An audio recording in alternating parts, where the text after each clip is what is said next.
is your daily briefing, and a little briefer than usual, because there isn't a lot about.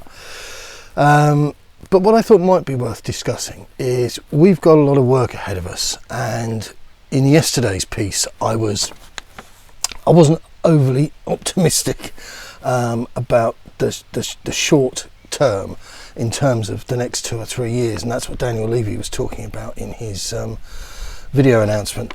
So what I thought I'd do is have a look, just grab, not really at random, but grab a couple of rumours which might make sense, and then see if they actually fit in with how things might pan out, if that adds up.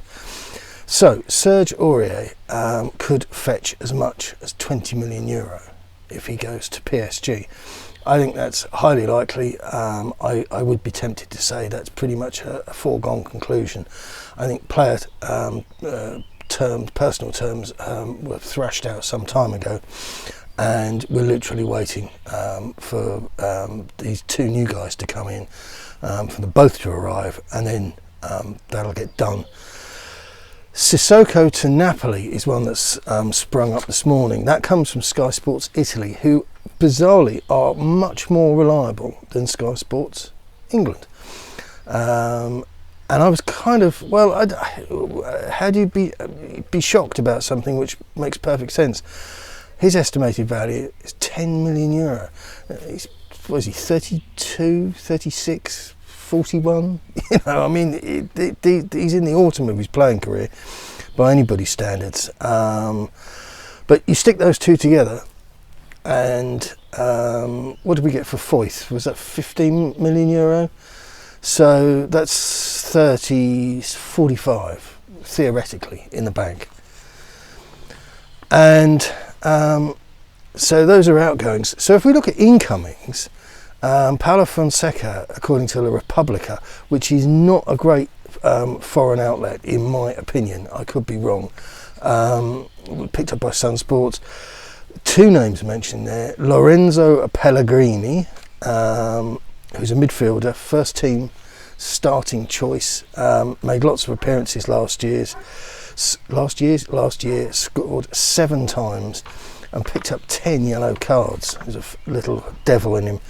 But he's 36 million sterling, and I don't think, I've just had a look in, I use Y-Scout, which is a platform which I think is pretty decent value for money. It's not free, you can get a 14-day free trial on it, but that gives you all the breakdowns of, you know, all the bits and pieces, and for 36 million, and obviously that's if Roma want to sell him, because he's a starting player.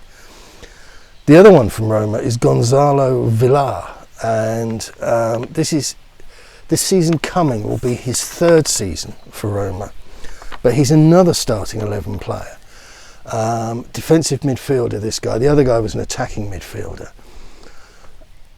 This guy actually looks interesting to me, and curiously, although he looks more interesting, not exciting, because he's a defensive midfielder, I think he'd make a great replacement for Harry Winks. He's 20 million euro.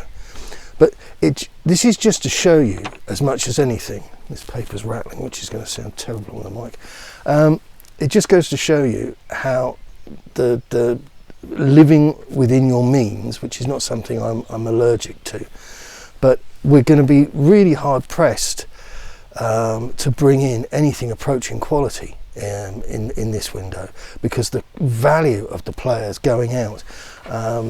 Harry Winks I looked at as well. In theory, 18 million for him, sterling, if Levy was interested in selling him. But the overriding thing for me is that we need to churn the squad. I don't see. I believe Kane is gone, and I think he's going to go to Manchester City, where he can wear Aguero's number 10 jersey. But I don't see where the money's going to come in beyond Kane. And if I was Daniel Levy, I would be looking to buy players who could do a job of keeping us afloat until things get better. And I don't know if he has it within him to exercise that level of control. And by level of control, I'll explain what I mean. I'm not talking about him buying players with the aim of getting top four football, because I think top four football for Spurs right now is like a dog chasing cars. Wouldn't know what to do with it if we got it. It's an awful thing to say, but the third tier of European football is probably where we deserve to be right now. We finished 7th. That didn't happen by chance. We were incapable of doing any better.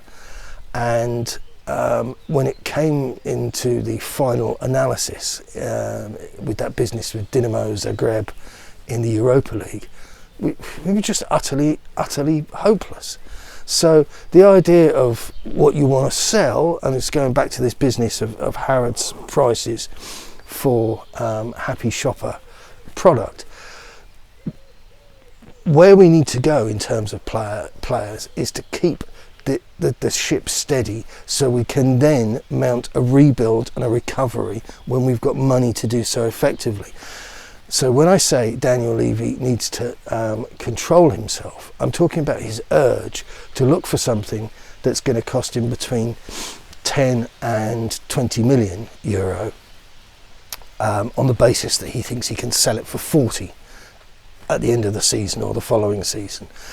He needs to wrestle with his business acumen, such that it is, and focus on a slightly more long-term approach, which is to say, let's get through next season, let's get through the season after that.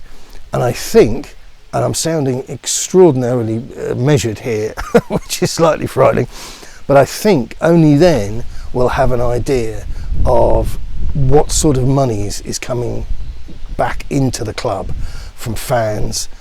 The broadcasting money is always there, but the fan money, the stadium money, the events money, that's the hole in the boat right now. And I just think it would be foolish to get ahead of ourselves in the transfer market. Will he be able to do it? I don't know. I do know he can't leave anything alone. So hopefully Paratici has some ideas. I would be also interested in, if this is this guy's area of expertise, to see some loan activity. If we could get something from a player that wasn't working in his current setting, say in the Championship, or a lower side club, but might benefit from a change. And all of this is about churn. And this is something the club has been inherently against doing, signing guys on long deals to squeeze the value for money.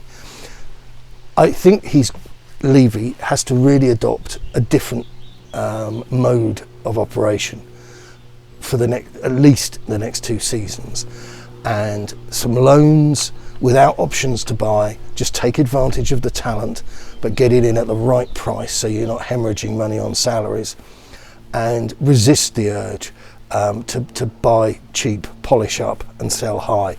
That's rarely worked, if at all, when things were economically good.